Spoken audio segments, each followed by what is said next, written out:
A whole civilization will die tonight. Ito ang matinding babala ni US President Donald Trump. Ginit ni Trump na mamamatayan niya ang buong sibilisasyon at hindi na makakabawi kung hindi makikipagkasundo ang Iran. Gigil si US President Donald Trump kaya nagbigay na siya ng huli raw niyang ultimatum at nagbabala ng anyay complete demolition laban sa Iran. Ayon kay Trump, isang kritikal na desisyon ang haharapin ng Iran sa loob ng ilang oras na maaaring magtulak sa lalong paglala ng digmaan. Sa kanyang post sa Truth Social kagabi, sinabi ni Trump na bagamat hindi niya ito gustong mangyari, ay posible na magwakas ang 47 taong kasaysayan ng Iran mamayang gabi oras sa US kung hindi makikipagkasundo ang umano'y bagong rehimen ng bansa.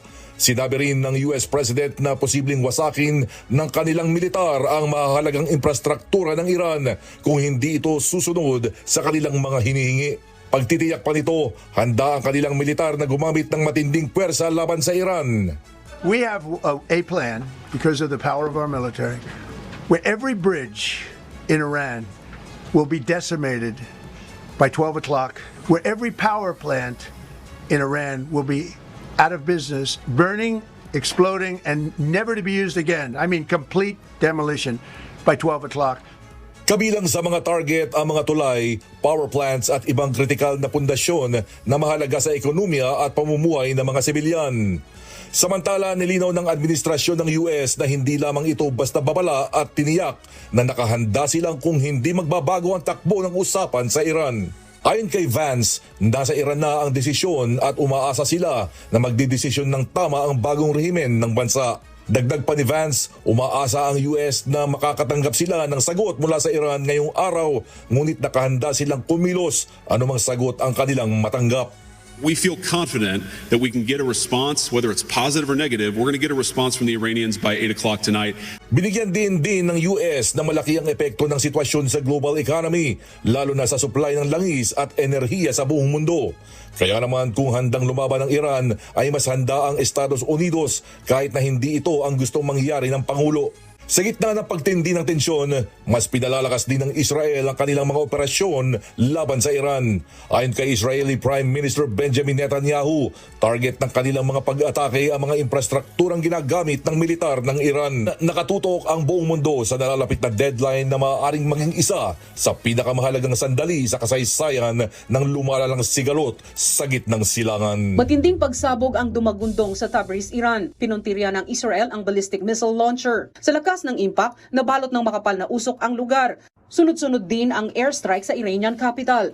Babala pa ng Israel, huwag munang sumakay sa mga tren, delikado.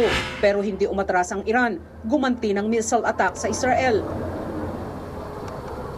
Sa bagong video, ipinakita ng Iran ang pagbagsak ng mga eroplanong pandigma ng Amerika. Samantala, tuloy-tuloy ang atake ng US forces. Si US President Donald Trump gigil na sa Iran dahil kontrolado nito ang Strait of Hormuz. Paulit-ulit na siyang nagbitaw ng ultimatum sa Iran. Ultimatum ni Trump noong March 22, open Hormuz in 48 hours. Pero deadma ang Iran. Sinabi ulit ni Trump noong March 26, open Hormuz in 5 days. Pero deadma pa rin ang Iran. Kinabukasan, March 27, in 10 days ang ultimatum. Nitong April 4, sinabi ni Trump, open Hormuz in 48 hours. Dapat din daw mag-ceasefire muna. Kung hindi, mararanasan ng Iran ang impyerno. Sinigundahan yan ng kanyang defense secretary. I mean, complete demolition by 12 o'clock.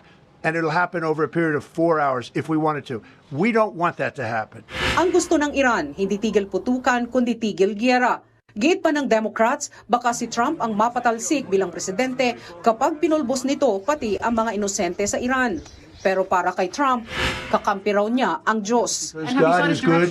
Because God is good. Kuha ito sa pagtama ng mga missile sa isang petrochemical complex sa lungsod ng Jubail sa silangang bahagi ng Saudi Arabia.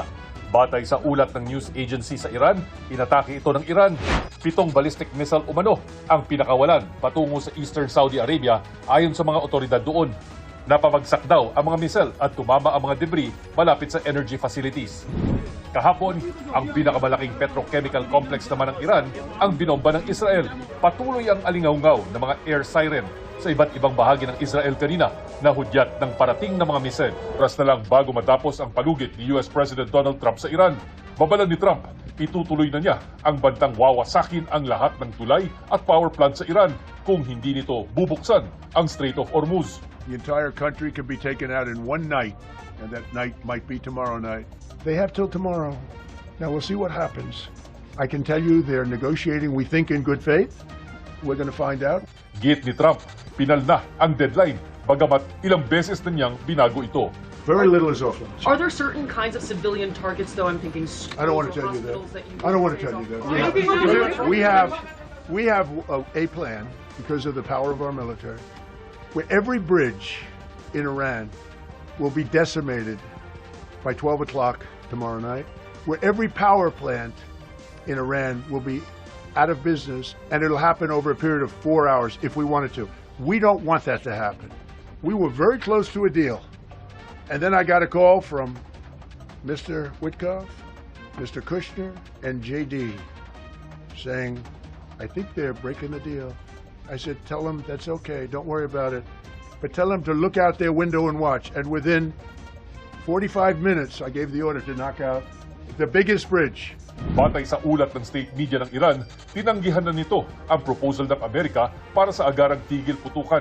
Sa halip ay naglatag umano ang Iran ng 10 kondisyon, kabilang ang pagtatapos ng sigalot sa rehiyon, protokol para sa ligtas na pagdaan sa Strait of Hormuz, pag-alis ng sanctions at pagtatayong muli ng mga nasirang infrastruktura. Ang pagpasok ng militar ng Amerika. Habang lumalala ang sitwasyon, hindi na sapat ang simpleng pag-monitor. Kaya nagdesisyon ang United States na palakasin ang presensya nito sa rehiyon.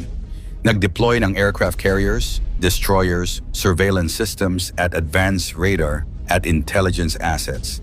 Ang layunin, siguraduhin na mananatiling bukas ang daanan ng kalakalan. Pero malinaw, hindi lang ito simpleng proteksyon. Ito ay isang mensahe, isang pagpapakita ng kapangyarihan, isang babala na may hangganan ng tensyon. Modernong digmaan sa dagat at himpapawid. Sa modernong panahon, ang digmaan ay hindi na lang sa lupa. Ito ay isang kombinasyon ng dagat, himpapawid, cyberspace at information. Sa tulong ng advanced aircraft at satellites, nakikita ang halos bawat galaw sa rehiyon. Ibig sabihin, bago pa mangyari ang aksyon, handa na ang tugon. Kung noon, dami ng sundalo ang basehan ng lakas. Ngayon, teknolohiya na. Precision systems, real-time intelligence at mabilis na communication. Ang mga ito ang nagbibigay ng tunay na edge. Sa loob ng ilang oras, pwedeng magbago ang buong sitwasyon nang hindi kinakailangang magkaroon ng full-scale na labanan. Bilang isa sa pinakamakapangyarihang bansa sa mundo, ang kanilang desisyon ay may malaking epekto sa direksyon ng sitwasyon. Kung pipiliin nilang makialam, posibleng lumawak ang conflict. Kung hindi naman, posibleng lumala pa ang sitwasyon. Sa puntong ito, walang malinaw na kasagutan. Pero isang bagay ang sigurado, ang mundo ay nakamasid. At habang tumatagal, lalo lamang tumitindi ang tensyon. Isang maling hakbang na lang, pwedeng magbago ang lahat. At sa gitna ng lahat ng ito, isang tanong ang nananatili. Ito na ba ang simula ng isang mas malaking digmaan? Ano sa tingin mo? Ikomento mo sa ibaba.